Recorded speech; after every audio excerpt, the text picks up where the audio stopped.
Hello guys, what's up? Welcome back to my another new episode, new day, new vlog. त नभनौँ यो छोटो आजभन्दा के अरे यो हामीले 15-20 दिन अगाडि रोपेको सागसब्जी मकैहरू चाहिँ कस्तो भएछ भनेर मात्रै देखाउनु खोजेको छु। स्वागत छ तपाईँहरूलाई सुहाङ लिम्बू भ्लगमा।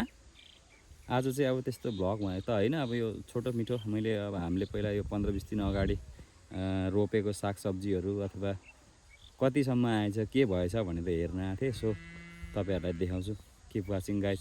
यदि भिडियो मन पऱ्यो भने अन्तिमसम्म हेरेर च्यानललाई सब्सक्राइब गर्नु चाहिँ नभुल्नु होला। धन्यवाद।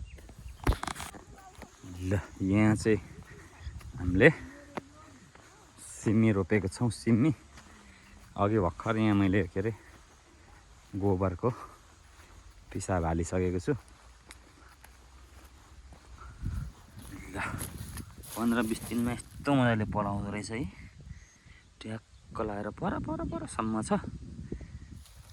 अर्ग्यानिक सिमी हो। अनि त्यस पछाडि यो तोरी भयो।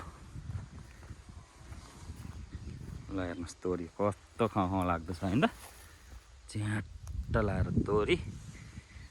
अब यहाँदेखि उता चाहिँ के छ भने धेरै रोपेको छौँ हामीले। आलु, मकै, सिमी। उता अर्कोपट्टि पनि छ। उता अर्कोपट्टि चाहिँ सागसब्जीहरू छ भनौँ न।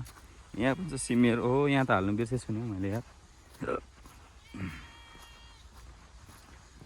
यस्तो छ। पहिला सबै यो 2-3 दिनको पानीले सबै ग्राम लडाइदिएर बर्बाद पारिदियो।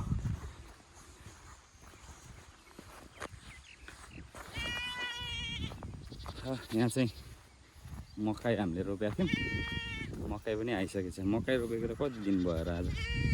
त्यो 20-25 दिनै हुन लाग्यो कि अलिक भएको छैन होला। यस्तो अब पलाइसकेको छ। यस्तो लाइनिङ हानेर अनि रोप्या हो हामीले। ठुलो भएपछि चाहिँ बबाल देखिन्छ होला। लाइनिङ कस्तो छ त? बबाल छैन त लाइनिङ। अब यतापट्टि चाहिँ आलु। आलु आलु आलुदम चाना। ल यहाँ चाहिँ आलु त्यति मजाले उम्रिन रहेछ यार। हल्का मात्रै उम्रिरहेछ त आलु त। आलु चाहिँ के भएर उम्रेन त? यस्तो मेहनत गरेर रोप्यो भने आलु हान्नु। यहाँनिर एउटा उयो पाउँदो रहेछ क्या, हलो जस्तै तान्ने यस्तरी चक्कावाला, त्यो लाएर रोपेको हो क्या। पुरा लाइनिङ रेखा तानी डोरी तानी रोपेको। तर यहाँ त खै त लाइनिङ त अनि बर्बाद देखिन्छ त। कि उम्रेपछि देखिने हो कि? यस्तो लाइनिङ छैन। यो आलुको लाइन हो। यस्तरी जम्मी 6 बिगामा हामीले चाहिँ खेती गरिरहेछौँ अहिले। अब यो उतापट्टि चाहिँ के अरे बङ्गुर हाल्ने भनेर अब खोरसोर बनाइँदैछ। त्यो पनि आउँला भोलि पर्सि भ्लगमा होइन। केही त गर्नु पर्यो होइन त। ल यतापट्टि चाहिँ हाम्रो मकै हो। वरिपरि मकै रोपेका छौँ सबै। र आलु चाहिँ अलिक पलाएन रहेछ। आलु चाहिँ के भयो क्या? तिम्रै झल्को छ मेरी निर्माया, तिम्रै न्यास्रो छ मेरी निर्माया। ल यो तोरी ट्याक्क खाने बेला भएको छ नि त। यो तोरीको यसलाई चाहिँ होइन ट्याक्क लाएर पट फ्राई गरेर चाँचेको सेतो बोसुमा सर्र फ्राई गरेर खाँदा त ओहो मजा आउँछ त होइन।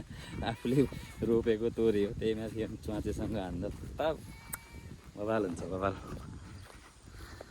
ल यही हो हाम्रो यतापट्टिको चाहिँ अहिले यो कति 2 बिघा छ। माथि यति 2 बिघा अनि उतापट्टि छ अरू। यस्तै छ।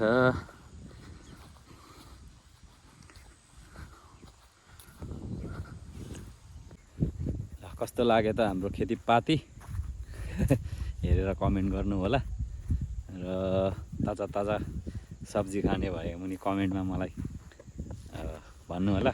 म घरमा पुऱ्याइदिन्छु है त। धन्यवाद, थ्याङ्क यू भिडियो हेरिदिनु भएकोमा। अर्को भ्लगमा फेरि भेटौँला। सेवारो।